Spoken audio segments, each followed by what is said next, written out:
What's up, everybody? Welcome to the Overwatch World Cup Los Angeles stop.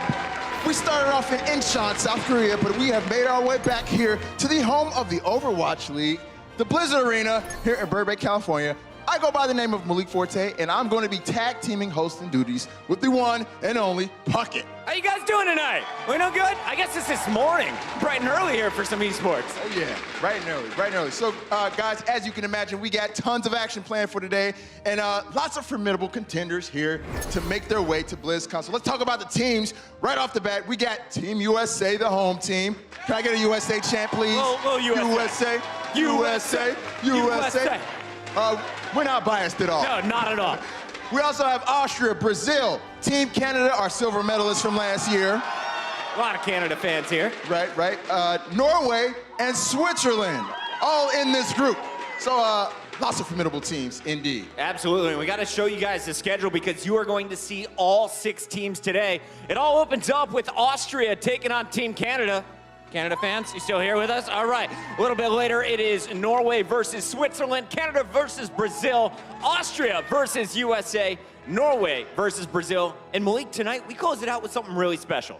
Yeah, we're actually going to be closing out tonight with the Contender North American Finals. Yes. Some people pumped for that one. Houston University XL2. XL2, yeah. And there's a couple of players who are actually playing in this group stage that will be a part of that match. So stick around after the World Cup matches. You're not going to want to miss that at all. And of course, we want you guys to play along with us. Let us know on social media, who are you cheering for today? If you can't make it out to the Blizzard Arena, show us the love online using the hashtag OWWC2018 with your favorite team. Right. All right. You know what, man? I think I'm ready to get the teams out of here. How you feeling, Puck? You guys feeling good about this? You ready to meet the teams? All right. Well, without any further ado, let's introduce our first team. Everybody, welcome to the stage, Team Austria.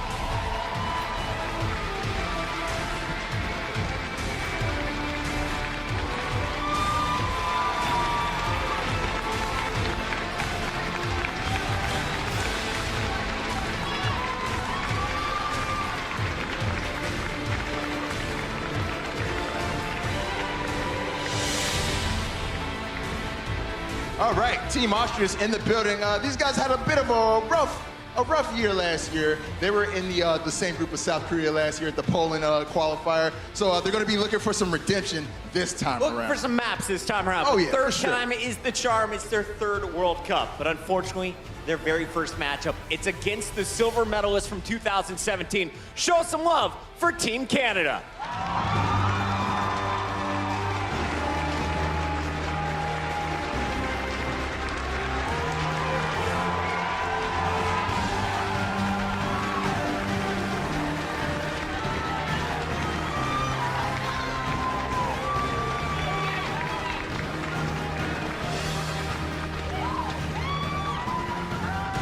Awesome stuff. The silver medalists are on the stage. All smiles from Team Canada. Are you guys ready to get this started? I'm ready. Let's get this one going. Blizzard Arena, make some noise. Match number 1 kicks off right now. It's Uber and Mr. X on the mic. Oh, yeah, you know what it is, ladies and gentlemen. Welcome back to the Blizzard Arena, and it is so good to be back, man. We've had a bit of a break after our disappointing showing, of course, during the All-Stars weekend, and now we get on to probably my favorite part of the year. World Cup action. We're kicking it off, of course. We've already seen the Incheon group stage. Now it's time for LA to shine. Yeah, we've seen this Austrian team in the past. Back in Poland last year, we had the opportunity to cast them. Same with Canada. Canada was there in Poland last year. I know both teams mixed their rosters up a little bit coming into this World Cup. Yeah, but I think as the years gone on, we've only seen more talent unearthed from Canada, especially just because we've seen a little bit more of them in the Overwatch League. And also in Europe, we're seeing the scenes chugging along and developing and speaking to a lot of the Austrian players as well. They're definitely expecting to do some damage here in LA.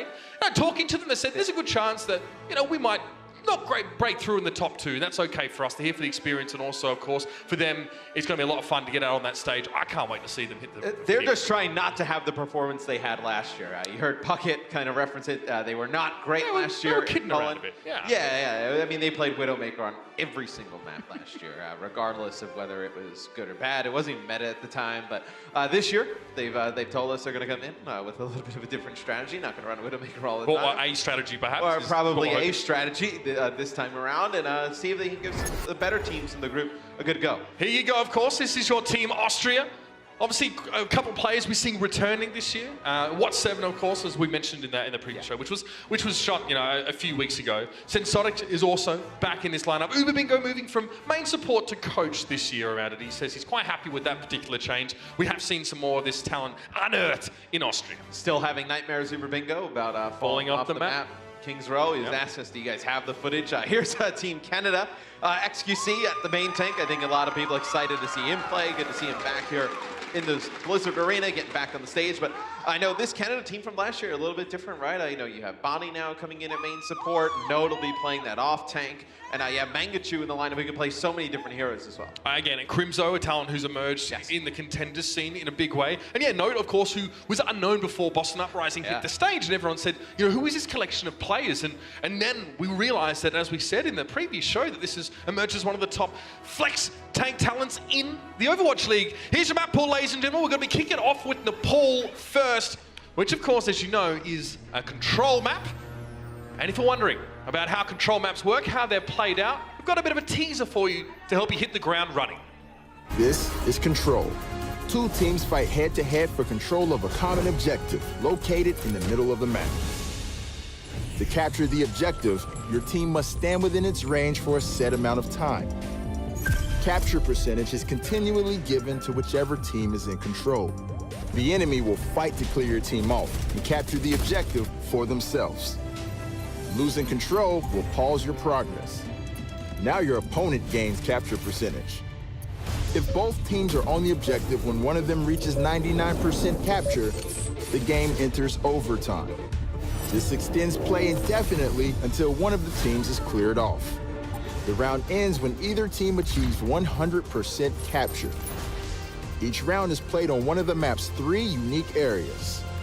Control is best of 3. So whichever team captures 2 objectives wins. And there you have it, ladies and gentlemen. On that note, let's kick it up here in LA for our first map of this group stage. And Nepal is where it all begins. Sanctum, to be exact. I think you're going to see a lot of different strategies this weekend. Obviously, a lot of triple tank, triple support compositions. I think that'll be pretty, dominant amongst a lot of different teams. I think you're going to see a decent amount of Doomfist this weekend. I think personally Sombra right now is almost a must-pick, near must-pick territory, in the fact that you have that permanent stealth now. You can be a real great scout for your team. You gain so much information. Let's say that they don't wander away from their Zenyatta a little bit. If they're playing Zen as one of their supports, you get an easy hack, an easy kill. I think Sombra is going to be in almost every game we have this weekend. Well, Matt, in the past, scouting so safely, with an invisible Sombra just wasn't an option. You actually didn't have a lot of great ways to get information without obviously incurring a cost. So now teamfights can be much more deliberate in terms of the setup. We'll see how that manifests here. We're going to be coming straight into it. We're rolling out with the Austrian team. They do have that Sombra. Mr. Dragon Lol, Hero Ray. Keep your eyes on those two as the DPS duo from the team from the Jewel in the East. What's 7, of course, will be the initiator. He's the main caller. It's great to see how different these 2 compositions are. You're going to run Lucio Moira, so a ton of good AoE healing for Austria. With the Sombra Tracer, you can run dive in like a Sombra Tracer to Sombra Genji, either one of those combinations. See, 1-7 has to brave, getting through Junkrat and Orisa, but so far so good. It's a trade. They actually take down Mangachu, and you'd be happy with that if it wasn't just brought back to life immediately by Bunny. And now Canada start to really exert some force over on the point. Minimi and Eclipse falling so quickly in concert meant that Mr. Dragon Lol had no real defense or healing available to him. And a very quick fight as Canada switch into gear. And I think Mangachu being in the lineup makes it even harder for Austria to kind of have a grasp of what Canada's going to play. He plays so many different heroes at a high level. I think, Junkrat, Pharah, you can play, Torbjorn, like weird off picks like that where you don't expect them.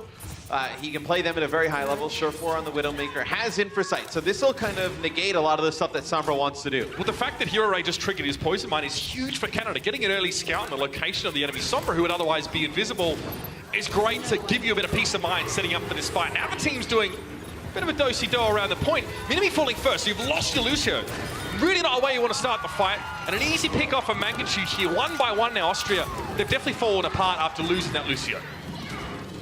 It'll be a win there on that fight for Canada. So they'll push up even further. You see Mangachu just trying to get the pick onto the Sombra here. So we only have 1 kill coming in from Austria thus far. That one comes from Watt 7. good amount of the damage from Canada coming from Surefour. Almost 40% of the team damage here on Widowmaker. You would think with the Tracer in the Sombra, you'd be able to pressure this Widowmaker out, right? That was the most pressure we've seen applied to Surefour so far in this round, and that was because he was extended quite deeply. So Canada have to be feeling confident. No, their DPS players feeling like there's not a lot of pressure on them, except for perhaps now. Again, Mangachu's the first pick of this fight, but immediately, Benny, same as the earlier fight, brings him back to life. Surefour has a safe position here. Hero Ray just walks straight into that shot, and now, again, another day at the shooting range, perhaps from Mr. Roberts. Sensotix has done a lot of work here, getting Note out of his mech. And on the point, what 7 and Sensotix have set up, Surefour eventually is run down.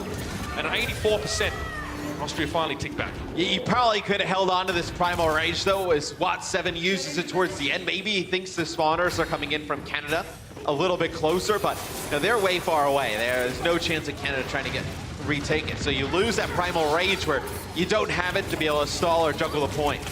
Dragging along. Oh, good waiting out of the defense matrix to go for the pulse bomb, but he stuck it to the most durable target on the side of Canada. XQC just used Fortify, managed to shrug off most of that damage. Mangachu's Riptide doesn't quite go the distance here, but Mini-Me and Mr. Dragonlord are both down once again. Hero Ray has a lot of work to do, but burst damage is not something Sombra's great for. And now with the healing, Canada can push forward, the Transcendence helping them, bolstering them forward on the fight. And this could be trouble now for Austria, Matt. Ultimate economy, not stellar. Sound barrier, obviously using that final, not available.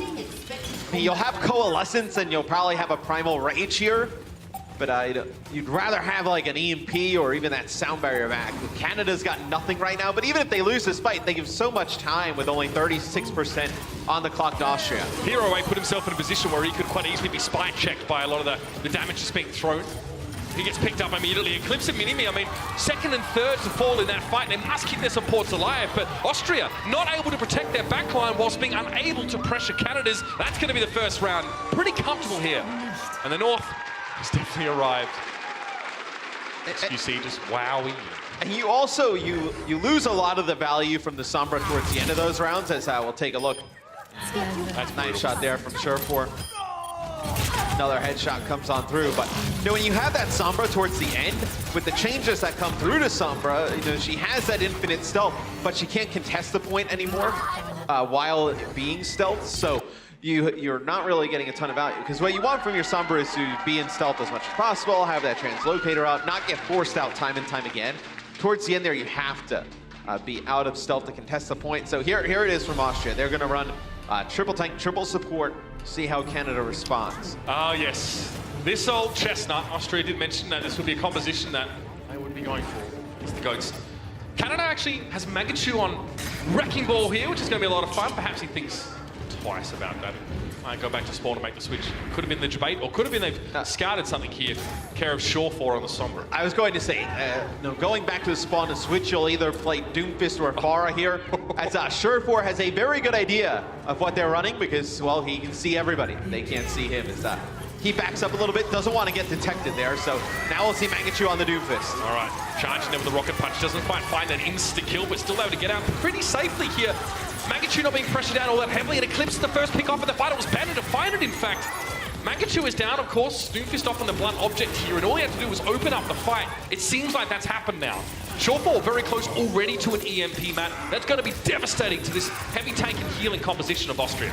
And XQC doing a nice job, though, Mitch, just staying alive and not putting a lot of strain on the supports, not taking a ton of damage. You'll be able to get this EMP off if you want. As Surefour translocates in, not able to do anything with it. Yeah, interesting. Perhaps for a moment there, he was going for a late EMP in the fight, but he ended up translocating in with about 7 health. So perhaps he just wanted to die on the point and be done with it. And when we see this composition, Matt, there is a reason why GOATS is such a go-to. Very durable, and Canada theoretically have a comp to break it. They have the Bionade, they have EMP, they have Mangachu getting 1 hits, but so far not so great for them. Okay, there's no. Now it's looking bad for Austria. Really nice combo there. The self-destruct gets launched in, the EMP comes through. The Reinhardt obviously not able to protect anybody with that shield. You may not have to use any more ult here as Mangachu picks up 3. Shock and awe tactics from Canada, and they mentioned that, you know, they'd looked at a lot of compositions to, you know, break this very robust approach that Austria are trying to bring here. We've already mentioned, obviously, they got a lot of tools to do that. But even losing the first fight, so it does put them behind a little bit now. They need to start rationing these ultimates out. Obviously, Nano Boost could be crucial here, Matt. Obviously, Sound Barrier for Canada to match the durability that Austria inherently have. That is a nano-boosted Lucio there. I believe that is probably not the intent. It's probably on Mangachu that they wanted to get it on, as Doomfist just get him right into the other team's backline as XQC will use Primal. Oh, nice use there by the Brigitte to get back on, by Hero Rain, and get back on the map. Uses that shield bash instead of like to bash anybody, stun them, get right back on it for the movement abilities. It's going to be an Earth Shatter from Watt 7. Oh, he's moved out of the way. Nice response from Banny there to try and keep XQC alive. But the Coalescence map definitely had enough damage because SQC was knocked to the ground already. Canada still retain control of the point, but at this stage, they're very much just trying to stall out. Sure4 has an EMP, but it's unlikely that Canada commit any further ultimates to this fight. Banny will eventually fall, and Austria back in control. I think that you get a good nano boost in this fight. You're able to take it. If you're Canada, don't want to see Bonnie get nano boosted again. Sodix has a Graviton Surge yet again. Mr. Dragon with the self-destruct, maybe they can combo those. Let's see what Sure4 decides. Oh, they spot him out. That's going to be an EMP as well. Yeah, now, is there a follow-up from Canada? That's a real question. XQC, this time he gets a nano boost and he's getting very aggressive. Definitely helps it. Nano gives you that extra health, and yeah, a Meteor Strike from Mangachu finds its mark this time around. Finding 2 supports in the 1 hit. And Canada will clean up once again. It's going to be 72 to 55. So the EMP comes out from Sure4. Like, as he's EMPing, XQC is jumping in, getting that nano boost, and then landing on the other team. And the Meteor Strike used here. So Mangachu has that extra armor, right? You see him jump up to basically 400 HP. Becomes another tank his own. Sure4 again, just pretty much setting up camp in the back lines of Austria. Obviously no big changes to see here, but a Graviton Surge, there's an Earth Shatter available. Austria definitely have all the tools they need to retake in this particular fight. That's the Graviton Surge, now charged to the walls. Mangachu taken down. Watt 7 finds him with the burst damage. Now Canada lacking a play, but Austria did lose Brigitte, Hero Ray in the process, and the sound barrier to make Canada just a bit more durable coming forward. Watt 7 probably looking for a place to use this Earth Shatter, but very difficult to really connect this one properly. He gets Note. Now he's going to be hacked up though. He's just swinging for the fence, trying to find an answer. But Canada remain in control. Looks like they're going to be able to roll this one out. Yeah, it was a really nice play from the tanks there on Canada. Note was able to extend that point, just staying alive there as Diva, as XQC rotated all the way around when he used Primal to get a health pack, and then he jumps in. As soon as he jumps in, he gets hit by the effects of the sound barrier, and then they're able to deal with everybody else on the point from Austria. Yeah, I think, if a lot of people at home are sort of maybe seeing these games and maybe watched a ton of Overwatch League, but maybe not so much of the contenders scene, and this might be a little bit new to them perhaps, seeing so much of the Sombra being employed, and heavy tank composition as well, which was huge in Europe, and I feel like a lot of European teams matter here to prove a point about the efficacy of these heavy tank comps. You've been playing at home, you've seen a ton of Sombra, and you've seen a ton of tanks, so. You've seen more than you really wanted to see. Yeah, I think the Doomfist play was really nice from Mangachu though. Doomfist against those large tanks can do a ton of damage, right? Doomfist as a hero is really like high risk, high reward, where you go in, and if you don't have any of your abilities, you're pretty much just stuck in there, you're going to die. But Mangachu does a nice job going in with the rocket punches, then using some of his other abilities to get out as opposed to go in and initiate. And you saw him able to stay alive for a very long time. The composition we saw Canada employ there to try and break down this GOATS comp was definitely higher risk in a lot of ways. There's definitely a bit more fragility involved, and it required a lot of their players to be able to make the correct moves to break this down. The hacks in the front line. So Watt 7 quite often was rendered essentially useless as a tank. When you're playing against compositions with Sombra and against the Doomfist, it's tough as a tank to feel like you can have a big impact. And when there's 3 of them on the side of the GOATS comp, you really want to shut down that effectiveness and try and turn the immobility against them when their abilities are taken away from them for a hack, for example. A lot of times we do see like Doomfist Pharah against comps like that, because you can poke down a ton of damage with the Pharah, no hit scan on the other side with all the tanks to be able to deal with it. Then Doomfist can just kind of clean up. But I think Sombra here for Canada is huge because it forces Austria to make decisions, and it almost forces them to make mistakes, right? And as soon as they make mistakes, everybody on Canada is such seasoned veterans, of Overwatch League, and then even contenders, Mangachu and Crimzo. So they force them to make mistakes, and they capitalize on them right away.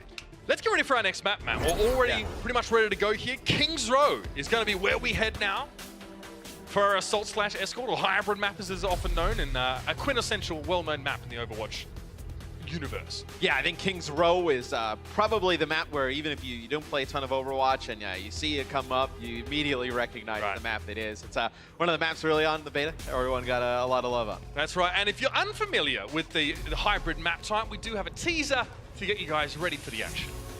This is Hybrid. 2 teams face off as either defenders or attackers. The attacking team has a limited amount of time to first capture a payload and then escort it along a set path containing 2 checkpoints. To capture the payload, the attackers need to stand within its range for a set amount of time. Defenders can delay capture progress by also standing in range.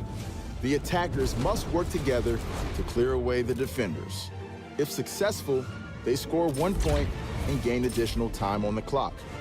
The payload only moves forward when an attacker stands near it. Defenders can delay the payload's movement by standing nearby. To get moving again, the attackers must clear away the defenders by force. If even one attacker is capturing the objective or on the payload when the time runs out, the game enters overtime. This extends play indefinitely until the attackers are either cleared away or they gain more time by reaching a checkpoint. Every time the payload reaches a checkpoint, the attackers score 1 point and gain additional time on the clock. The round ends when the payload reaches the destination or when time runs out. Teams switch sides each round. Whichever team scores the most points and escorts the payload farthest wins. And there you have it, ladies and gentlemen. That's your explainer on Hybrid, and we're straight into Kings Row. Quite the juxtaposition between old and new, and between Austria and Canada now as well. We do have a veteran squad from the Canadian side, and Austria fighting for recognition here in LA. If you're Canada, you have to be expecting triple tank, triple support for Austria coming out of the gates here on offense. Kings Row is a map, we even tried the talent takedown. You can run triple tank, triple support on. As long as your Lucio doesn't die immediately. Yep, as long as the other team doesn't have a top 500 main tank. And you don't. Doomfist, Hammond, And a Doomfist, Sombra, yeah. Brigitte at the same time. There's Making your Reinhardt player, who was obviously very good, but unable to take action 80% of the time. Yeah. I think they were... Like we go on the talent takedown for a while. Let's get on to the real game. Okay, so they'll be running 3 tanks on defense, Canada. You'll have Mangachu playing Hammond again. I think they're looking at Canada's comps, right? At least really early on in the match thus far. It just seems like they're trying to just force a lot of chaos, a lot of decisions, because you have Hammond, who's such a wrecking ball, who's such a disruptor, right? And then you also have Sherpor playing Sombra. Just a lot for you to worry about, regardless a lot of events, Matt, that require like a very quick decision to be made and a reaction, and it really puts stress and strain on the communication, of a team that may not have been together for that long. These guys have been scrimming since about June, the Austrian roster. They've definitely been preparing, but this may just be another level. And Sherpor is more than happy to show himself and just do some poke damage and say, yeah, I dare you to come and try and do something about me. But still, speaking to reinforce, some of the biggest things he says is Mangachu just goes, diving on in. That'll be a hack that comes onto a clip. So the Sombra, they're going to get the hack onto Moira for Austria, as they'll lose that big AoE healing. Nice little fire strike there from What7 to clean up Crimzo. He was hacked briefly on the point, but Reinhardt at this point is happy enough to swing in the hammer. Austria do have the supports available to keep him up, and that's going to be a nice little charge on towards Mangachu. Quickly, he's going to use that reactive shield. It won't be enough to keep the hamster man alive. Canada now starting to crumble on this defense, and Austria, superior healing, superior durability, they will take the first point. You'll have Mangachu go right over to Doomfist. XQC will play Reinhardt here. They'll get a Zarya in there as well. So you have that great Space Jam combination. You have the Graviton Surge plus the Doomfist Meteor Strike. Like contenders and below is just like the limited amount of mistakes that Overwatch League players make, because they've had so much coaching and VOD review over the course of the year that really good on capitalizing on mistakes. Here's going to be one that's going to be an EMP and sound barrier right after that rally comes down. And you see for What7, that was tough. He was slept right after his hack, unable to really do much about that at all. Canada want to take space here. They don't want to allow Austria to pass through this arch unscathed. So they're going to set up, play close. They've got Mangachu who can really take advantage of this close quarters. Mangachu, though, is stunned up with a shield bash en route and doesn't quite make it to his target. But Canada are happy with that. They force Austria back into spawn.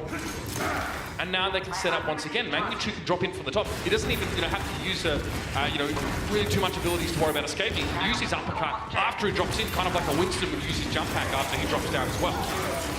They get XQC so much ult charge that he gets himself a Earth Shatter. He uses it, doesn't really get much with it. That'll be a Graviton Surge plus the Self-Destruct. It'll get 2. That'll get the payload moving here yet again from Austria. Yeah, quite a costly fight from Austria in terms of ultimates, man. They used 4 there. And, obviously, Coalescence sound barrier being dedicated to that one. Graviton adds the self-destruct, gets the job done. Canada now can set up, and you alluded to the Space Jam composition, or the ultimate combo map. Making sure we're not ready to set up. It is still possible, and with this kind of composition, not that hard to mitigate a lot of Doomfist damage when he connects with that Meteor Strike, because shields block the radiating damage. The Hero Raid doesn't really care. He wants to get a bit aggressive. Now they're caught up in the Graviton Surge. Banning and Mangachu fire forward. Sensonics gives himself a personal barrier for the time being, but all he can do is look on in dismay as the rest of the Austrians are cut down. Mangachu now, not having used that ultimate in that previous fight. They didn't want to combo it. They didn't need to use it with the grab. No, you had already had 2 kills when the grab went down, and then you also had XQC charging through 1, so you'd already eliminated half of the other team. No real reason to waste that Meteor Strike there as Crypto here. Looks like he was getting pushed by the on in the back, and then Eclipse just decides not to go for him. That'll be 2 kills with the Biotic Grenade towards the end. Which is, by the way, an incredibly impactful ability now, especially against a composition like this, which depends on a lot of healing being available. Sheer volume of healing, not really possible when you get bionated up. That's a big Earth Shatter, though. That's what you like to see. All 3 supports. Notice that target focus there. Austria stripped of all their healing resources as soon as the Earth Shatter went down, and now they'll stagger Mr. Dragonlord. Canada baited them so hard into that. That was beautiful. Like a lot of the stuff we were talking about, where your Sombra needs a scout. That was a great read there from Surefour. Mr. Dragon eventually will die here, but Surefour saw the entire team running down that mid-street. Probably had a good idea they had a rally and they were going to get aggressive behind it. And they waited till they all started around that one corner with the speed boost from the Lucio. Then he pops the EMP. The Earth Shatter comes down right away. And then right there, Crimzo lands a Biotic Grenade. They're not dealing with this Sombra at all. They don't have much long-range capacity, man. There's no hit scan or any sort of, actual DPS heroes on the Austrian composition. So Surefour can do this ad infinitum. You can do it as much as he likes. Making sure you get charged up to actually able to get out with that Meteor Strike. Coalescence coming in. Making sure he was hoping to shut that one down immediately from Eclipse, but doesn't quite connect. Still, despite the extra healing available to Austria, they crumple once more. Mr. Dragonlord desuited, 7 down, and now, it's going to be carnage. They will chase Austria down. There's a minute 45 left in the round. And I think my biggest issue from Austria's side is not the composition. It's just, with Surefour putting pressure in the back, and then you had Mangachu sitting up in the high ground. Crimzo knows, if they're not going up there to deal with them, they're not going to go up there to deal with him. So he sits on the high ground, just waits for them to come around the corner, lands a Biotic Grenade on 4 players, and then they're able to just push right on through behind Geronimo! Not going to be good, yeah. Earth Shatter there. It looks like Surefour opted not to use the EMP when he dropped down, seeing that Austria weren't in a great position to use that, but Canada still making use of this choke point. But it might have worked against them now. Graviton Surge, XQC in the sensitivity up high. Still not going to be enough to keep him alive. Austria break through. Brute force. And gets the job done as Canada dash aside. You can probably get another fight here, though, if you're Canada. It's going to be real close, but you're going to have Bonnie with that speed boost off the spot. Maybe you can get Node into position to land down this Graviton Surge with the EMP, and you can actually hold here on point B. Yeah, Surefour's going to want to walk into their back line now, or maybe drop down off the top rope. Mangachu also going to drop in. Here's an EMP now, very effective. About 4 people affected by that on the side of Austria, but they still got the sound barrier out, most importantly. A lot of durability to help them through the nasty early stage of this fight, but Mangachu still gets that one tap on Eclipse. XQC holding on jealously to that Earth Shatter, waiting for 7 to drop his guard, or perhaps he won't need it. Not after that Meteor Strike claims Sensonics. Mangachu to clean up. 20 seconds left, Matt. It's going to be a long run for Austria. Oh, and there's an Earth Shatter they're going to be running right into here. Bonnie with the sound barrier as well. They do have a rally, so Hero Ray will probably use that ability once he comes off spawn. There it is. They're going to have to go quick. All right. 5 seconds left, and now just getting to the payload's going to be quite a Herculean feat. 7 going to be knocked down, but good use of barriers by Sensonics to keep him and a compatriot standing. Clips manages to get to the payload, but they spread themselves so much, Matt, that their backline is left completely exposed. XQC can just take a couple of steps back and now swing for the fence. It's just Sensonics left, and it's going to be all said and done right here outside the Foundry. 1 checkpoint for Austria. And that's all the time they're going to have. It's interesting, a lot of Canada's damage doesn't even come from their DPS players. It comes from XQC playing the Reinhardt, because a lot of times they're waiting for these close quarter fights and they're using the EMP and then just the disruption of the Doomfist. And then look, XQC can just run around, just swinging his hammer, just start really putting down the damage on players. 24% of overall team damage there. Leading the team in final blows as well. When we talk about compositions, Matt, counter compositions, team setups built to shut down a strategy, I definitely feel like Canada has the epitome of that against this GOATS composition, right? This heavy, this 3-0-3, 3 supports, 3 tanks. Shore-4 obviously going to make it very, very hard for, these tanks to use their mobility, right? So someone like, Diva, for example, Mr. Dragonlord won't be able to move around the map. He's very useless. He's like a pork chop when he's hacked up. Mangachu, of course. Being able to remove a tank very quickly in the fight is crucial. There's a lot of healing over time on the side of Austria, so anything that allows you to get a quick pick, 100-0, burst someone down and get a man advantage is massive when the enemy team is all about sustain. It's hard as well because you can't have, like, let's say Surfborg hacks your Moira, you can't have your Brig go back and try and protect Moira because now you have just Lucio trying to heal up all of your tanks. And then your tanks are going to just get punched by Doomfist and XQC's Reinhardt swinging on the other side. So what do? Do you just let the Sombra just keep getting these hacks off, just hope you live through it, and then just push on forward? I mean, you need to play around that Sombra now. Like, she is so strong right now, and you can see that Shore4's able to play such a low-risk, high-reward style by keeping himself way out of arm's reach and getting tons of value, information, and damage. You have to deal with that Sombra. You must do something about it. You cannot ignore him. I mean, I think you could play Sombra like 2 ways. Like, if you saw Austria playing like Zen Mercy, for argument's sake, I think you'd see a lot more of Surfborg going to try and pick up these supports. But with a lot of the tanks, he's just farming up EMP over and over again. It's Bonnie on the Widowmaker here. This will be probably short-lived. Yeah. Bonnie. Well, to be honest, you look at Bonnie's ult percentage. He's obviously found some damage there. It wasn't a pick, but Shore4 falling into a trap early on. So Canada, again, going to try this Hammond here. Now, obviously on defense, it's a very different beast, right? On offense is really where Hammond can shine. The wrecking ball that he is, getting to the backline, cause disruption. Austria not going for a triple tank, triple support setup here. Mr. Dragonlord's going to be on that Widowmaker. Hero on the Junkrat. Mangachu, what's up, fools? Mr. Dragonlord does get dropped on here. Quick sleep dart actually used on towards No, which renders him essentially useless for the next few seconds. And Mangachu is just going to displace the entirety of Austria. Getting out close gives him a lot of extra shield, but still makes it a dangerous scenario going up against the Junkrat. He gets out alive, though, and that's just what Hammond is so good at doing. Once again, straight into the face of Mr. Dragonlord. Not much you can do about that. Just a lot of disruption. And even when Mangachu goes up, right, and he puts down some damage and he gets low, you have, XQC a node on the ground, and they just keep, like, rotating and just swapping places. Then Mangachu comes down, gets the heals, and one of the other tanks goes up. It's very hard for Austria to deal with. I mean, and what degree of crowd control does the composition from Austria really have outside of Junkrat's trap? Not a whole lot. You see Mangachu, he gets charged into the entirety of the Austrian lineup, but because his shield, his reactive shield, scales with the amount of enemies in proximity, he doesn't care if there's 6 people around him. It means he's going to have even more durability in order to escape. And the charge, along with the Junkrat trap, is the only thing that really have to stop the bad hamster. Now we can drop some mines in. Now if Austria walk into these ones, they're going to be pretty much toast. You can see What7's trying to do the groundskeeping work by clearing them out, but he ends up falling to a mine himself. Well, they use the mines with EMP, and then they launch into self-destruct because they know now there's no shield to protect any of these players standing out in the open. And you lose both your Reinhardt and your Zarya, and now your Lucio. It's probably like 3 of the worst picks you could have had happen there.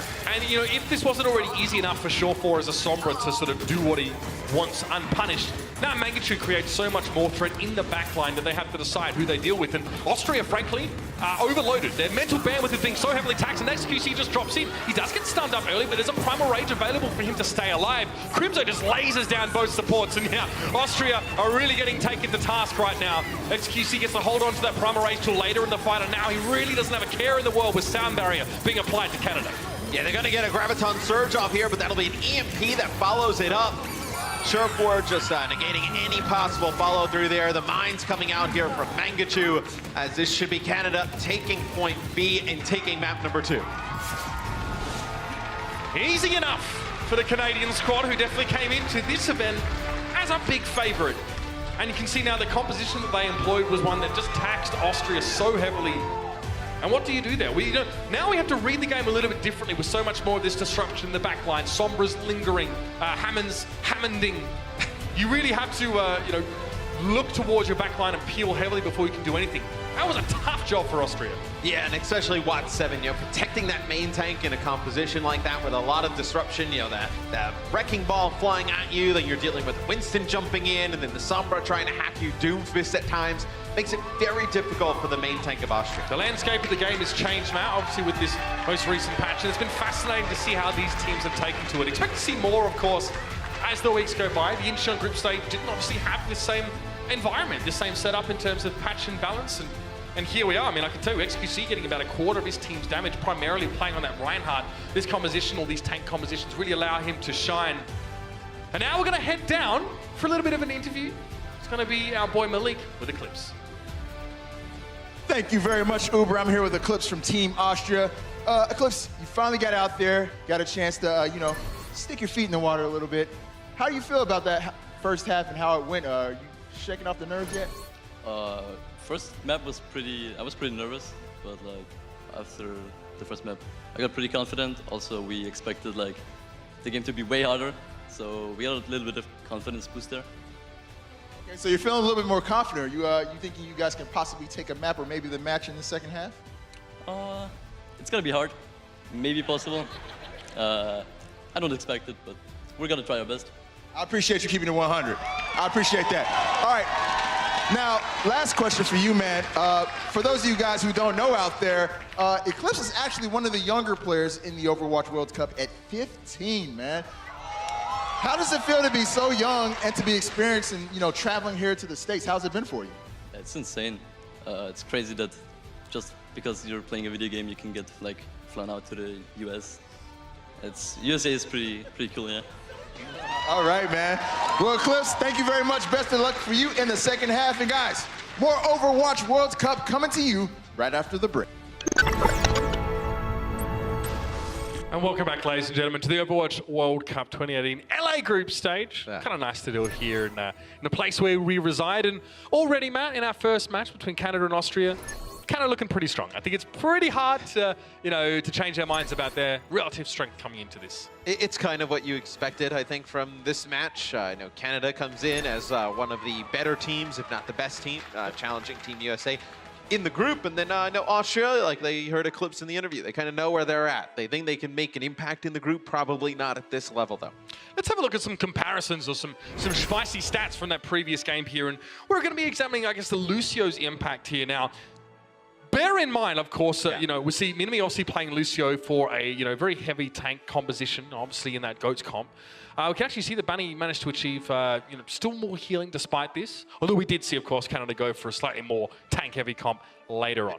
And I think the thing that's not on here that you know, kind of stands out to me the most is that Bonnie is able to get that sound barrier in only 1 minute and 37 seconds, as opposed to Minimi's 2 minutes and 27 seconds. And then he also only connects with 12 players with the sound barrier, as Bonnie connects with 22. So a ton more value out of the Lucio ultimate from the side of Canada during that match. Bonnie played Lucio to great effect, as we do have some subs coming in here. Yep. I know for the second half of the series, so if you guys are unfamiliar with you know, the Overwatch World Cup rules, so you can make subs at half. I know it's unlike Overwatch League where you make subs at half and then you can't change. So these will be the players you will see for maps 3, 4, and then if we do need a 5th map, Game 5. Agilities comes in for Bonnie. That's pretty interesting. You take out one of your support players for another DPS. Now we get to see, you know, Crimson's hero pool probably, you know, broaden a little bit. Yep. Imagine if they need like a Lucio Mercy, he probably plays that. Somebody else will pick up like that flex support role. You imagine Mengachu? I mean, that's why he's so great to have on a roster like this. You could throw him out there and he can play whatever you want. I mean, if there was sort of any map where, you know, something like Tourbillon could be possible, it would be this particular map, actually, on defense. Don't tell Bren I said that, because it'll go to his head. Also, Agilities, you know, we might see him play a lot of that Brigitte, which we saw a fair bit from him in the Overwatch League, and perhaps they want to, you know, bring him in to play that particular role. We kind of know that he can sort of do pretty much whatever needs to be done here. Map 3, as I said, is Volskaya. Obviously, a lot of opportunities for different compositions set up on that defense side, Matt. Obviously, it is an assault map, so it plays out a little bit differently to what we've seen so far if you're sort of just getting into Overwatch esports and a bit new to it. So on that note, we do have a little bit of a teaser for you guys and teach you a little bit how assault works. This is Assault. 2 teams face off as either defenders or attackers. The attacking team has a limited amount of time to capture 2 objectives. First A, and then B. To capture an objective, the attackers need to stand within its range for a set amount of time. Defenders can delay capture progress by also standing in range. To resume capture, the attackers must force the defenders off the objective by any means necessary. If successful, they score 1 point and gain additional time on the clock. Now the fight moves to objective B. If even one attacker is on an objective when the clock runs out, the game enters overtime. This extends play indefinitely until either team is cleared away. The round ends when the attackers capture both objectives or when time runs out. Teams switch sides each round. Whichever team scores the most points wins. There you have it, ladies and gentlemen. That was your Assault Primer. And straight into Full Sky Industries we do go. Canada starting on the defense here, and I do wonder if we see Hammond here, Matt. Obviously the Wrecking Ball we saw Canada try and use on defense on King's Row. Didn't really work out great for them. The Goats comp of Austria kind of just broke them down bit by bit on that first attack. I feel like Wrecking Ball is, has a ton more use on the offensive side. It's really like a disruptor. Like, see a lot of even like a Wrecking Ball with Winston. But both those, I mean, I think people still kind of undecided whether Wrecking Ball is like an off tank or a main tank, and right. How Winston fits. It's kind of conditional. It's like how many people are near me when I hit my E key to get my reactive shield. Agility is on Lucio. We'll see if this stays. Agility is obviously a lot of you guys familiar with him from the Overwatch League, the Los Angeles Valiant, DPS player, Genji, Pharah, not a Lucio player. No, not Lucio. Not something we've seen a lot of, but probably one of the youngest, most talented players, I would say, in the Overwatch League. So I believe that he can handle this role, although we will look at his stats. We'll try and keep you updated on how he's performing. If you didn't think they were going to run like a triple tank, triple support for Austria on offense, I mean, we used to see Sombra with like a solo support a lot on Volsky and D. Maybe they could have had Agilities play something like a Roadhog and play a little bit of a tankier comp, but we're going to get to see the Roadhog in here for Austria. How do you solve your problems? Just add more tanks. That seems to be what they've decided. You see Austria trying to spam just thin air and try and, what we call it, spy check. It's actually a reference from a game in the past, but it's a good way of putting it here. They're just shooting in the mid-air to try and reveal that Sombra, but Austria sticking together here and have made their way towards the point. Magachu already has made his entrance, and you can see that Austria are hesitating here for just a moment. They're a little bit out of position, and What7 does get picked off. There's Agilities on that Lucio, channeling his inner DPS player to find the first pick. And I think the spot that Austria is playing from is really advantageous to Canada, because you can hack that mega health pack if you're sure for it, if you can get down there. And then also, Mangachu can come in, get these big swings as Wrecking Ball, and then you just get Biotic Ornated here by Crimzo, as he has basically built up a nano boost. I mean, and Austria are stuck in this small room. That health pack is hacked, so they can't benefit from the mega health at all. You can see that, Note of What7 are sort of way out in the periphery here. Austria completely split. This is like a very long stagger. Yeah, What7 actually spawned back up. He got picked up early, and then the rest of Canada decided to go spawn kill him alone. It's going to be a big pile driver there from Mangachu, as now Austria decides to back out. They basically are forced to, otherwise their main tank would have never made it back into the fight. Obviously, Wrecking Ball very effective, when he brings that pile drive to bear if he has his shield off cooldown, because not only does it sort of knock you up, it can actually bring you into the epicenter of that impact. So it has a very strong, not only sort of brick knockup, but a displacement effect on your opponents. Obviously, it lets you sort of benefit more from your reactive shield if it brings more people close enough to you. Graviton Surge. Eyes on Sensotics here. This is how they're going to break apart this fight. We'll see if Canada actually stand close enough together to really give any value for this. I doubt it. EMP coming in, self-destruct as well. How are you going to avoid that one? What7 tries to body block the explosion. I think you sort of stood on top of it with a shield. That's going to be the Graviton Surge used, but Mangachu and XQC are the most durable people on a very durable lineup from Canada. And with a sound barrier to help keep them alive, there was really no impact at all from such an important ultimate. And if you're Sensotics, you're definitely going to be feeling a little bit burnt toast, hoping for much more from such a fight-breaking ultimate. They land the Graviton Surge. Sensotics connects with two. You see dropping the Dallas fuel spray there. But an interesting use of the minefield from Mangachu. He actually uses it while he gets stuck in the Graviton Surge, and nobody can really follow up because you have to walk through all of those mines. So now we'll see Austria run a Sombra of their own. Steven will run. Manaboo's here for Crimzo. Oh, that's a nasty Bionade! Mimi tries to back away, but again, no healing available for him. Mangachu, you can see he's got about 4 people around him now, and he's just standing in the middle of all of this mess. Feeling very confident now, he can drop some mines in the opening and just deny so much space. What7 almost gets dropped on, but Sensotics quickly gives him the barrier. Mangachu can't find the finish on him, but now he's just going to keep rolling. And of course, knocking people out of the way. What7's shield gets shattered just before his result is also Agility's on the boop. And that's it. Austria again, another unsuccessful push all over the edge to start again. really been impressed with Mangachu's Wrecking Ball. No, he plays so many of those weird heroes. We probably should have expected him to be playing, you know, a little bit more of this hero. We can see from the top-down perspective of how this last fight went down as you see Austria move down. Look at that Bionade. Oh. Yeah, those purples around the players, that means they're hit with the effects of that biotic grenade. So we have EMPs on both sides. Let's see who gets theirs out first. Sure4 now actually able to avoid the EMP himself. That's very good, and really only XQC was actually hacked by the EMP. That's going to be really nasty. About 3 players on the side of Austria are affected by the hack themselves, and Sure4, couple steps back. They still got a sound barrier off, so credit to Minimi for being able to use that despite the hack so skillfully employed by Sure4. Now Austria moving to residence here on the point. Pile driver in from Mangachu, but he's surrounded by a lot of foes, and there's not a lot of damage outside of that, man. It's just the Sombra and the Diva. Canada kind of have to wait for reinforcements. There's not much they can do here.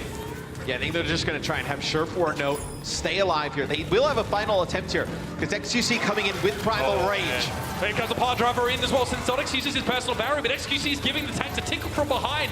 Agility's just on the Lucio, giving boots where required, but What7's looking worse for wear. Agility's is going to be caught up inside the Graviton Surge, as is XQC.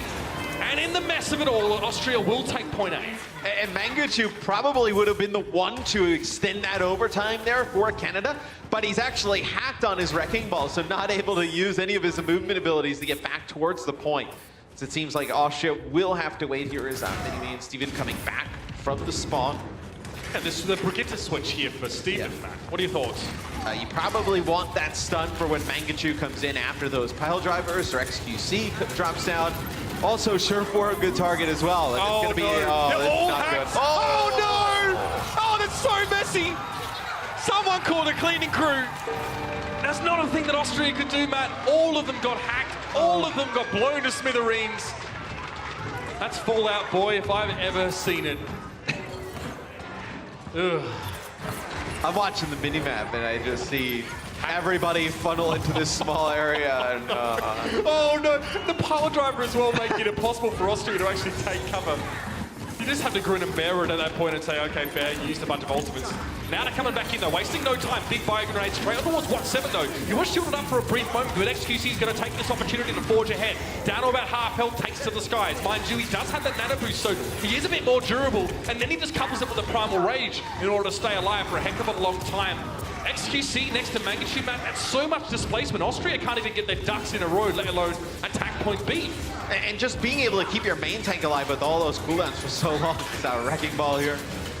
Just going up on the high ground. But I know they use the nano boost on XQC when he gets low. Now it gives that instant burst heal. He's able to go in, put down some more damage. And then when he gets low again, uses Primal Rage. You're able to stay alive for so long during that whole engagement. Okay, so Minimi being very safe. You see he's sitting right out in the opening here. There's no one taxiing into the point. He's just trying to stay alive to use that sound barrier in this fight. He's trying not to get hit by the EMP, but you know, he's so far away, Sure4 doesn't even have to use that EMP because they're not getting any of the healing benefits. Again, Graviton Surge comes in, but the sound barrier was used. Will it be enough damage? Eclipse does add his coalescence to the heap, and they find agilities, but that's it. So much committed for Austria, so little gained at the end of the day. Minimi over the edge. Mangachu, a fond wave Farrell and a minute 40 left here. Austria haven't used all their ults in that last fight, but between the Earth Shadow, between the rally and the sound barrier, not so much to work with. And I think a lot of teams are trying to figure out, what is their anti-GOAT strategy? 3 tanks, 3 supports, and I think Sure4 making a good case. Sombra needs to be in there, right? With how close together all these players need to play to get the AoE healing. You have a great opportunity for a lot of EMPs as we're going to see XQC nano boosted up here on the point, just putting down some damage. Well, Minefield dropped down, and What7 was able to follow it up with the charge on towards Mangachu. Perhaps the Earthshatter even, used to try and break some of those mines down to get some area of effect damage to clear the way. But XQC now going to do a little bit of juggling here. What7 knows better though, charges straight into him. XQC bursts down very quickly, but What7 gives up his life in response. Another EMP for Sure4, and late in the fight, that's so devastating for Austria now, who need those abilities as they come off cooldown to stay in the mix. But they can't, they have to keep ground. Eclipse is trying to back away. Mangachu not able to charge him into the wall here, but that's another fight done. Austria have to drop over the edge to get one more shot at this, and Agility's He's having a laugh. Well, look, they haven't put any pressure on. on Agilities gets Firestruck. They haven't put any pressure on to Sherfor. Sherfor, 0 deaths so far here on Balskaya. He's only got 2 final blows, but that's not really Sombra's thing. He's got 40 enemies hacked, 21 via EMPs. He's got an EMP every minute.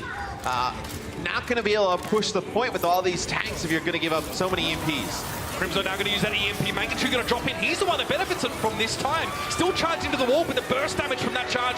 He's not quite enough to take him down. It's a 1-for-1 so far. Minimi having fallen yet again early in the fight. Austria definitely need that extra healing, but What7 has been a real bastion of solidarity and strength for this lineup so far, and now a bit of a do-si-do. Austria sets up on the point here. XQC trying to get back in, but he's being caught out. Now the Primal Rage, the timing would have been good, but on the follow-up with the Graviton Surge, XQC can't escape that one, and it looks like Austria might be off to a good start here. You have Crimzo getting very close to a nano boost, and you see he's just waiting, lurking for that EMP. It's going to be a 6-man plus a 5-man bionic grenade there from Crimzo. Now, where's the follow-up, though? They do need some damage to go here. Crimzo tries to chime in with a little bit of his own, but What7, another fire strike to claim note. Agilities, I'm pretty sure they're doing it on purpose by this point. Huge meteor strike from Mangachu, though. Both supports down. Disappointment for Austria. Very close to taking that second point B, but you can see, man, Sherfor just stood there waiting patiently. He knew how much time he had, and then he dropped in, and the EMP was good. Yeah, and sometimes, you know, when the Lucio gets nano boosted, we all kind of laugh a little bit, just because why would you ever do that? But there towards the end, that actually may have been intended, because you did have agilities on the point. Could have been pretty weak to sleep, and then a meteor strike there. He actually gets both supports. It's huge. The reaction time from Mangachu, he was about to get shattered. Yeah. He just pulls up, beam me up, Scotty, I'll have none of this, and then drops down on his shattered opponent. But now when a nano boost giving that instant burst heal and the damage reduction, if agility is as low on the point as Lucio, and Lucio you can just dance around and speed boost and wall run and you contest those points. If he's low, you may as well use the nano onto him. And then with the damage and the speed, right, that he can use just because he's Lucio, right, you can stay alive for a very long time there on the point. It's worth bearing in mind as well that, you know, the health that Nano Boost gives you, it's effectively more than, you know, just the number. Like, let's say you get 300, you know, from the Nano Boost. Effectively, it's more than 300 because of the damage reduction factors in. So you get yourself pretty much back to full health if you're a tank. And the amount of times we saw XQC just follow up with a Primal Rage, fill that health bar again, stay in the fight, continue to be a nuisance. How do you out-sustain a Winston who, you know, he goes in, drops his health down, gets boosted right back up instantly. Now he has damage reduction from the nano boost, and he's putting down more damage. So now he's just pushing you even further back. And then when you get him low, then he pops Primal Rage and gains all that health, and then he's pushing you further back. There's no way you can gain ground on the point playing against a Winston that's getting that much resources. And if you're trying to win a fight with, you know, a concert of ultimates, right, a combo, as Austria, and your players aren't in position or dead, it's impossible. You have to keep resetting and resetting them. You're giving ultimate percentage across to your enemies, you know, even if you don't stagger. So we're going to see Canada try and push in here, and on the response there, you can see that Canada quickly sort of swivel and try and deal with this Sombra, but Steven gets out. Mr. Dragonon is dropped on there. It is going to be the pile driver to clean up the Tracer, which is, I don't know how you hit that. I don't know. Mr. Dragonon might have been out of blinks, dry eyes perhaps. Either way, he went down. Yeah, and I think this is going to be very difficult for Austria, Mitch. Playing a dive comp is probably the one that takes, well, it's definitely the one that takes the most coordination teamwork. Let's see if they can put it together here against Canada, because Canada's going to know exactly how to react against this. See, Note knows that, yes, he's not able to find a kill on Steven, but he forces him to use his translocator, which definitely has a lot of value. Keep that Sombra resetting and sort of heading back to her starting point. Sherfor couldn't escape there, though. And Austria actually looking much more solid here on this particular defense. Yeah, they do get a first hold. They end up using a nano boost during it. They will have EMP plus Primal Rage for this next fight. Where you think Canada, you don't really have to use any of these ultimates that you have this far. You could walk into this EMP, maybe they use the Primal Rage, and then you come back in the next fight, right? You have your own EMP, you have your own sound barrier, probably yourself. You have a ton of ultimates to work with. Maybe even enough to steamroll through point B as well. Well, man, break ahead the candles. We're headed towards Blackout City. 2 EMPs right now on the map. Sherfor looking for the safest way to get in here. He's actually not playing ahead of his team right now. He's trying to stay a little bit safer. Probably to make sure he gets value out of the ultimate, but he gets caught at the EMP. He tries to approach Steven, and immediately Canada say, no, we'll have none of this. Reset. It's quickly as possible. Agilities may not get away here. It was actually hacked and skitters around the corner. He is run down eventually. Canada, maybe wasting a little bit of time here. I think this is fine for Canada, to be honest with you. I think you just saw them use their self-destruct to remap. Oh. You have your EMP, you have Coalescence. Self-destruct, you're going to get a sound barrier here as well. They're going to challenge this right away, Canada. Yeah, and the Short-4 had to translocate out, but it won't be long until he's into the fight. There's the EMP. Magnitude swings straight on in, denying this entire room away. The mines actually claim Sensonic's mech along with no self-destruct. And now Magnitude knows that it's going to be tough to approach him from behind because that room is full of explosives. Coming in from the top is an option. We can see Minimi there trying to take to the skies, but is still gunned down as he descends. Yeah, Eclipse and Minimi both going down. Crimso really making good use of that biotic grass. Right click, should I say? And that'll be it. A minute 23 left. Canada a little bit bruised, but still looking confident after taking point A. And they did end up using the sound barrier there when they were already up a few players. I think they were just trying to keep XQC alive. He actually gets slept diving in and gets some pocketing from the Coalescence from Crimso, but just to make sure he stayed alive, that's a big pick there. They go right around towards that mega health pack and they're able to take out Mr. Dragon. 83.7% is all the Canada need on this first pointer with Mr. Dragon already having gone down. They get Magnitude. Just 5 players, and he can do this just as much as he likes. It's pretty hard to sort of stop a Hammond from doing that. Has plenty of shielding. You need the CC. Austria, by the way, don't have a lot of that. They have Sleep Dart. They're going to switch towards the Zenyatta here, Matt. Well, that's interesting. He's a really good target for Surf4 to go after. That'll be Steven using his EMP, and he just connects with Crimso and Agilities, but he stops that Coalescence from coming on down. Look at Sensonics can't approach. He wants to, but the mines are in his way, and he charges forward. He's immediately debanked, but quickly before that happens, he does go for the self-destruct. That gives Austria a little bit of breathing room, at least a moment to try and set up, but very quickly they come back in. And they're giving him the clap. XQC is slept on the high ground, but eventually he's just going to wake up and he's going to be extra mad. Magnitude doesn't have to do a whole lot here. You could call it autopilot. And Canada will take away map 3 of Volskaya. Going the way of the Maple Leafs. Yeah, Clips with a few good sleep darts there. Playing the honor. We got the interview from him there at the half, but not strong enough for Austria to get a win. It'll be Canada taking map number 3. Agilities comes in, plays support the entire time. Be interesting to see how they use him moving forward. I think this lineup for Canada, if you're like a Team USA or Norway who's looking at it, like, how do you game plan against this? Because Magnitude could play an off tank, one of the other ones, like he can play like a Roadhog, or Agilities can play a Roadhog. They can play like solo support. They have like triple DPS if they wanted to. A lot of different things they could do that you don't really know how to prepare for. Yeah, wry smiles on the face of the Austrian roster here as they knew what they were getting themselves into. Speaking with them a little bit before the game, they said, look, we're going to be taking on our 2 toughest opponents pretty early on here. That's really going to give us a chance to find out where we stand amongst the field and also shake the jitters off. It's like, are these games that we're necessarily expecting to win? Probably not, but it's a great way to get ourselves in the mindset for those players of us that maybe haven't been on the big stage before. Very important to get themselves ready for crucial matches that come later on against teams that are not considered top 2, like Brazil, Norway, Switzerland. These are all matches that Austria are looking forward to as well. Yeah, and I mean, speaking to them, they're enjoying this moment here. They're at the Blizzard Arena. They've been watching Overwatch League through the year. They get to play on the stage, right? So I think for them, this is a really cool moment. You saw a lot of the guys who went to the camera shots, just high fives and whatnot. We're gonna get to see Rialto coming up next, which will be a very interesting map to watch. A lot of really strong defensive holds on this map as we go into Escort. If you're new to Overwatch, we can explain it to you with a little bit of this video. This is Escort. 2 teams face off as either defenders or attackers. This is the payload. The attacking team has a limited amount of time to escort the payload along a set path containing 3 checkpoints. The payload only moves forward when an attacker stands near it.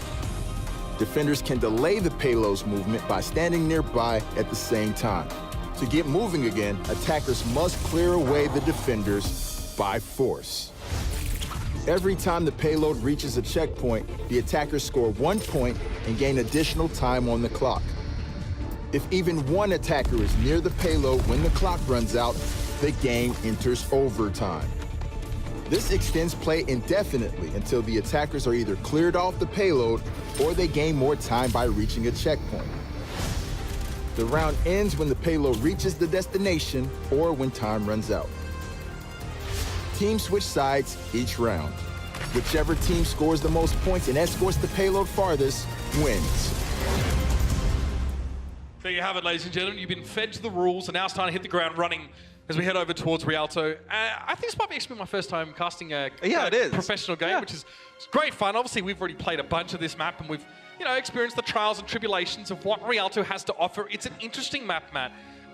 There are a lot of options for flanking, but we really do quite see, the sight lines on this map for things like Farah, for example, is quite extensively.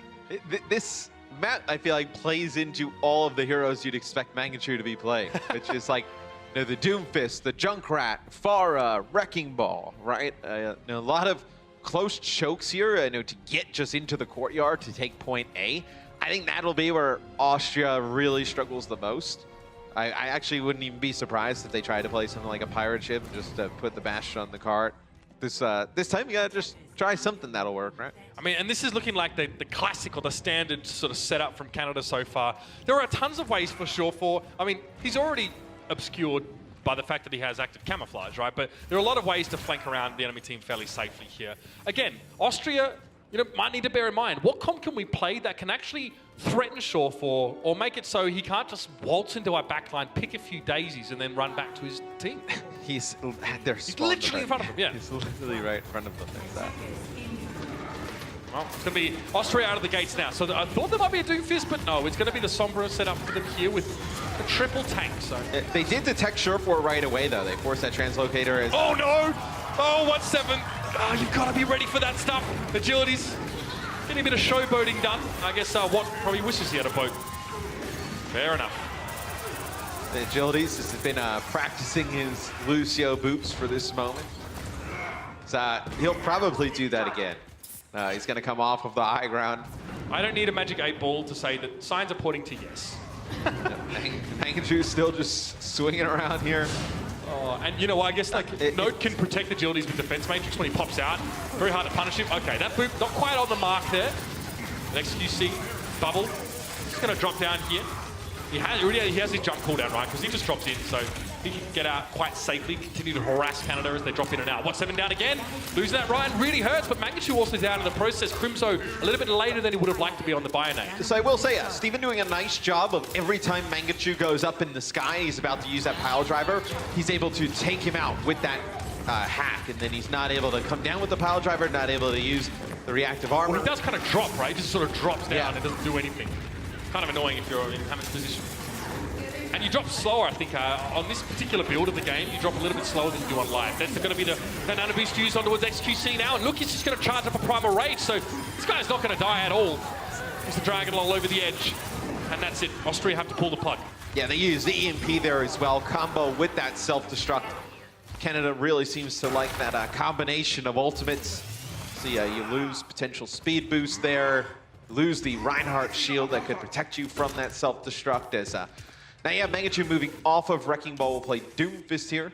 So Doomfist definitely good here on Rialto as they keep going over towards these bridges. Okay, I don't mind this attempt to sort of punish Agilities. Steven gets in with a decent hack, but a big Bionade comes out from Crimzo and definitely causes, Austria to have to slow up a little bit more. Sound barrier is used, though, so you can tell Canada feeling a little bit threatened in this fight. Meteor Strike, and these streets are dangerous to get jumped on here, but Mangachu just uses it to reposition. He realizes that his team in a lot of trouble.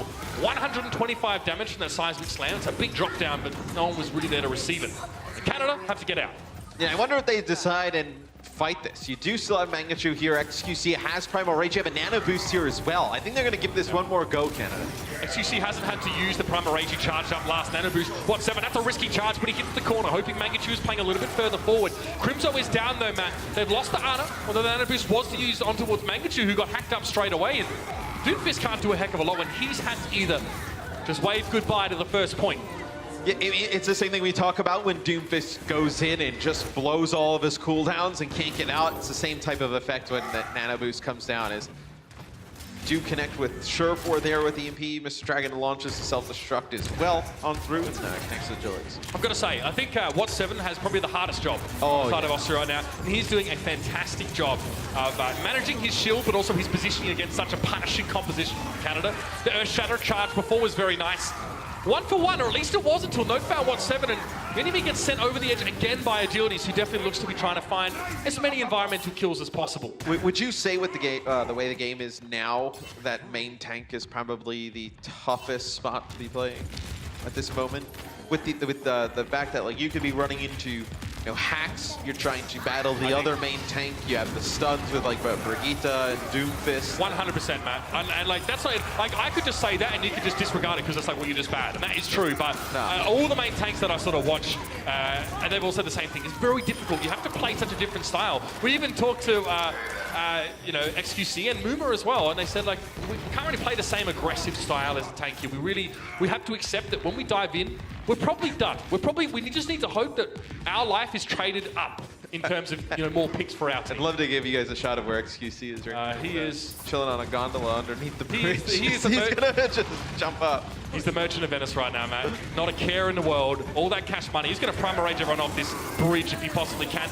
It's going to be the hack, so he doesn't have a chance to use that. XQC now realizing he may have been off a little bit more than he could chew. But Mangachu found Sensotics early in the fight. It's a 5v4 now. It's equalized. Mangachu finds yet another one. It's 7 to go down.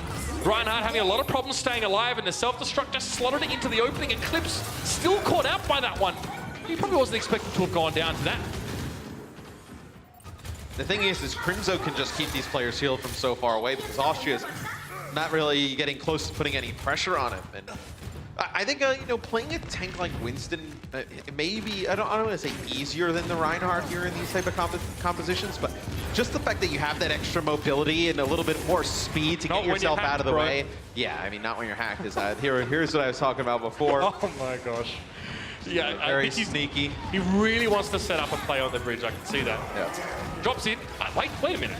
They found 7 there. I think maybe from the jump impact on him. Interesting. Because he was playing on that lower ground there.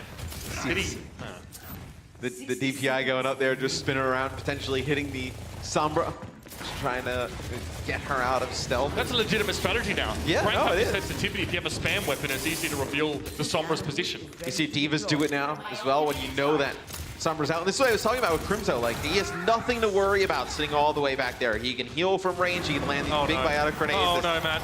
They're trying to go for it. He actually gets hacked, XQC, so it actually makes it down over to his little gondola. It's going to be a big self-destruct coming down. That'll connect with 2. Yeah, great setup there by Mr. Dragonlord. Both teams using a lot of those ultimates, but Mangachu wasn't able to connect with that Meteor Strike. Everyone on Austria just stepped forward a little bit further. Now, despite the fact that Shawfar obviously has a EMP available as Mangachu sails through the air, there's no chance for Canada to use it. They've bought so much time, though, Matt, on the start of this stage. They have another choke point right here that they can make use of if they want to push up. And it seems that they've been using those very effectively against Austria. Eclipse also sleeping on the job, less than ideal. He will be able to survive with the use of the shield. We'll see how Steven uses the EMP, because you need to get it out before Surefour does almost, because there's going to be Steven's EMP. Surefour is going to use his, so no follow-up. And then it's going to be a self-destruct that comes from behind there from Canada. Really nice play there. Note connects with 2. Mangachu finds 1 as well, and that's it. That's incredible. No, what a recovery there. 4 players on the side of Canada were hacked by the EMP. They were in trouble. Note immediately, activates the pressure valve, relieves some of that stress for Canada, and then they just roll back over with the later EMP from Shawfar. Oh, man. And, I never get tired of seeing these kind of diva setups here. Look at Note. He knows where Austria are trying to approach. He wants to drop this on the corner so it affects both sides around that L-shaped building. Gets 2 kills. Immediately puts his team back in the fight after being hacked. This is why you looked at the Canada roster and you're like, they're stacked this year.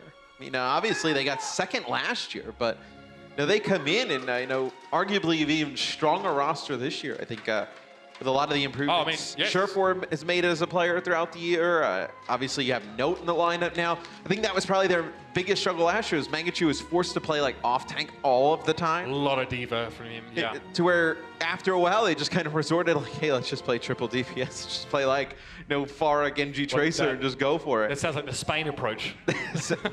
Spain plays 6 DPS. Yeah. Even though they're all support players. No. That's not quite true. Sorry, bro, Mas. Don't get upset. I know you're a DPS player, bro. So in this case, I mean, Canada, definitely had their challenges last year. They almost got swept up by Team Australia. They reverse swept them, which is what really set them on the trajectory towards that grand final berth. But right now, they're looking very hard to fault. And I don't. They're never going to get spotted here. This. I don't love this. I love it. Even when you crouch, your footsteps can be faintly heard. especially if you're a larger target, like Roadhog, for example, it's really hard to muffle your footsteps. Yeah, okay. So I would assume, Matt. They're going and to correct use me a if I'm speed wrong. boost and go right at the door. Do you think Canada really gets affected by this? I've seen a couple switches here. If XQC actually walks out as May... No, okay. No. I'm just trying to figure out if they've heard this. Probably not. The footsteps are probably too far away for them. Now they'll hear it, though. We'll see how they respond. Canada back into spawn. Oh, we're not having any of this, but the hook still comes out, and Crimzo is captured. Mangachu on the Bastion as he rubs his hands together with Lee. He says, I've been waiting for a chance to pull this out. XQC will play the Orisa, so you try and get that Orisa shield down. This is... Protect the bash. Oh, we'd love to see it. XQC actually gets charged out of his own spawn, so that's a little bit frustrating. But it's just going to take one really good biotic grenade and then maybe some interesting position from the Bastion to probably break It's worth noting also think. that Canada have infinite healing inside their spawn. But Sureforce almost at an EMP, so he's just going to EMP this and they're just going to push on out. Well, Mini-Me's quite low. He got hacked up and he's got a bit of drop in now. Geronimo, ladies and gentlemen, it's Eclipse knocked up against the wall to start things off. And yeah, it's brutal, it's savage, and Austria got wrecked. However, given where they spawn, there is definitely an opportunity for them to come back and defend. They'll get another fight. Potentially even twice. Potentially. It really depends if they can actually sort of win the next fight. We used to almost see stuff like that on Gibraltar. Obviously not as aggressive, but you play on that first quarter and play like down up the Yes, front. it gives you, theoretically, it gives you another fight that Yeah. you would otherwise have as most teams more passively held back.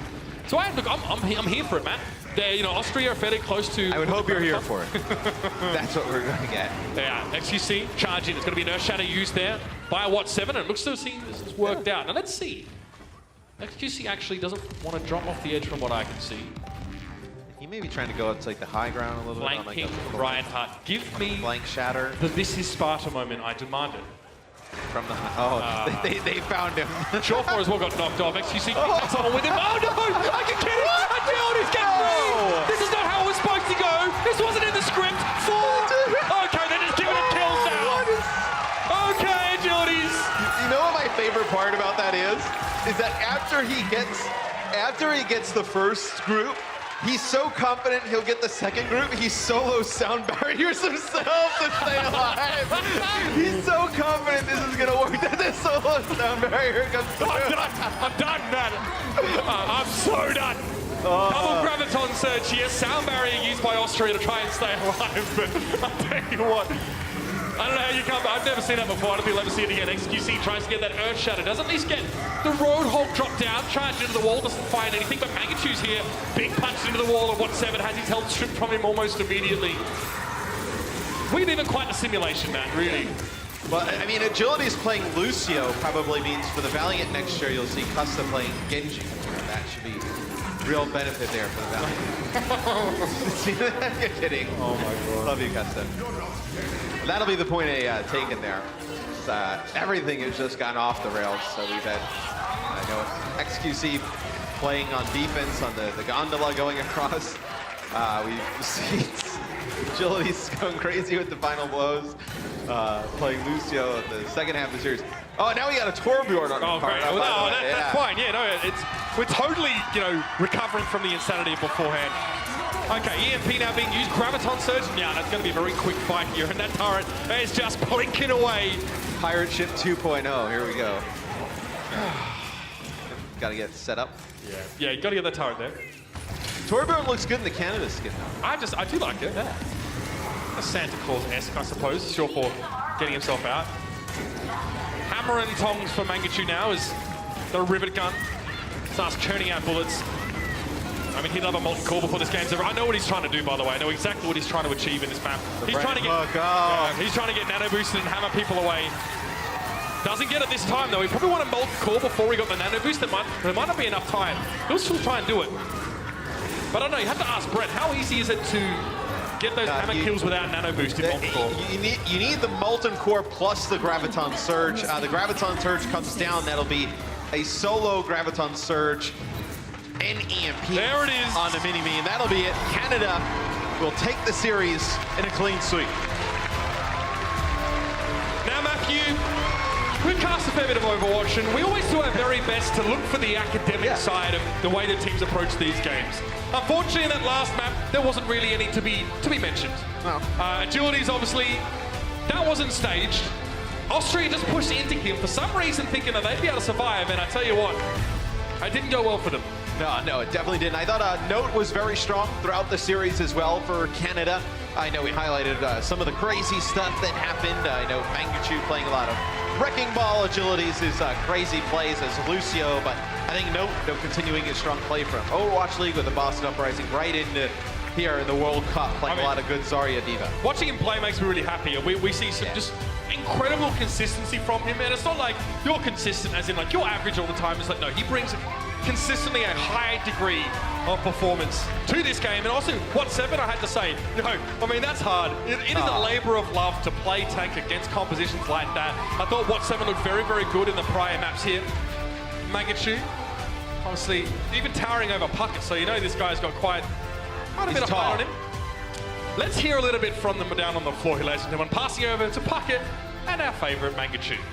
All right, thank you so much, guys. Great cast there. And of course, we got Mangachu. Give a shout out to this man. I loved watching you. That was incredible. I'm a Doomfist main nowadays, and not only did you bring out the Doom, we saw an attack Torb. We saw, of course, the Hammond coming out. You played the weird heroes, the frustrating heroes. How fun is this for you tonight? I love playing very interactive heroes like Doomfist. You know, you just use abilities and they can't really do anything about it. People get pretty mad when I play them in ranked, but I have fun, yeah. So tell me about this matchup. This, of course, is your first of many. You had to face off against Austria to kick off the World Cup here. What did you show from your team right now? We saw a lot of Sure-4 on the Sombra, but what should the fans expect moving forward from this team? Nothing we played today. We are hiding a lot of strats. This is the only time that we really plan on playing a lot of Hammond from me specifically. You never know. Maybe XQC could pull it out. But yeah, we're keeping things hidden for now. All right, and I guess the last question I have for you, of course, is you are going to be playing in the NA Contenders Finals tonight. Anything you want to say to all the XL2 fans who came out to watch you? We've been through a lot. We almost didn't make it against NRG, probably one of the most intense matches I've ever played, and hopefully this one will be even better. All right, looking forward to seeing you again later tonight. Canada still has another match. You'll see him close out the show. For now, let's send it back to the caster, the Uber X. Excuse me. To be honest, It's early, Puckett, I get it. Oh, wait, it is actually. It is a little bit better than normal. I mean, I love hearing from Mangachu always. Such a modest and a lovely guy as well. I mean, and if you haven't seen any contenders as well, definitely go back and watch. There's some incredible players from fantastic prospects showing up, and now with this morning's announcement of, you know, the Overwatch League next year expanding, I hope to see more of these faces. But one important takeaway for me, at least in that interview, Matt, was that this is not the Canada we should expect to see later on in this tournament, especially up against their arch rival, US of A. No, but I think if you are USA, you have to, you know, what does Agilities play when he comes back in? When they sub him in, you don't expect it to be Lucio, but you see he can play a little bit of Lucio. You expect him, if he's going to be in, to play like, you know, Pharah, Genji, even Doomfist. He plays a really strong Doomfist. And again, so if they want to bring that Brigitte in there, maybe he plays that. We did see some of that from him as well. I mean, what a great way to kick things off here at the LA group stage. I'm super tickled. I love to see what Canada brought to this game. Some of the fun stuff from Austria as well. A lot of character up there on that stage, man. We saw Sure-4 start off very strong with this Widowmaker, though. And really, Austria, the story of this series in a big way was Sure-4 was uncontested, unpressured. on Widowmaker at the beginning, and then Sombra all throughout. Interesting, we didn't see a ton of Widowmaker. I expected not to see as much Widowmaker, but we don't expect it. If you were fans of the Overwatch League, Widowmaker was kind of like the story throughout, right? But I think once you have all of these tanks in the lineup, you know, Wrecking Ball can, you know, get right up, challenge the Widowmaker up on the high ground. Sombra very devastating against Widowmaker. I think kind of pushes her out of the meta a little bit. And we saw the impact of Sombra throughout the entire series here. And, you know, I think it's pretty evident watching her. We can see that she's a factor that has to be controlled.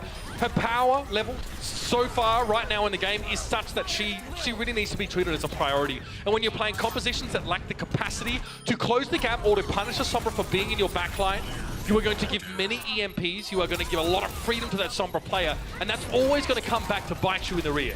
You know, I think where Austria, when they played aggressive, I think that's when they saw their success. I think when they sat back and let Shirt4 gain all that information, and then Canada just jump on it right away.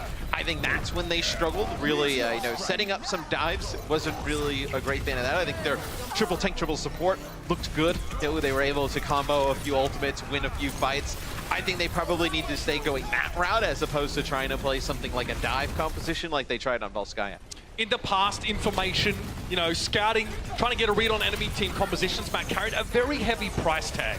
To try and spot out what the enemy team was doing, sometimes you just had to dive in and try and gain some information in the fight that ensued. That's now no longer the case with Sombra being such an important factor. I mean, this is beautiful. We'll never see this again, so just, embrace it. Obviously, Big Goose gave us some amazing boops throughout the Overwatch League season, but Agility's getting his moment there. He takes it one way or another. Great to see. Dude, that's what's awesome about the World Cup, though. I mean, imagine, how many clips did we see last year, right? Flower, on like Hanamura. We saw, him play like Orisa and King's Row when we were in Poland. So many crazy moments during the World Cup. This is where the memories that fuel our hype the next year come from. And we're so glad to be here, ladies and gentlemen. It's only one game down for the day. When we come back, Norway versus Switzerland in an all-EU start. Don't miss it. We'll see you when we come back.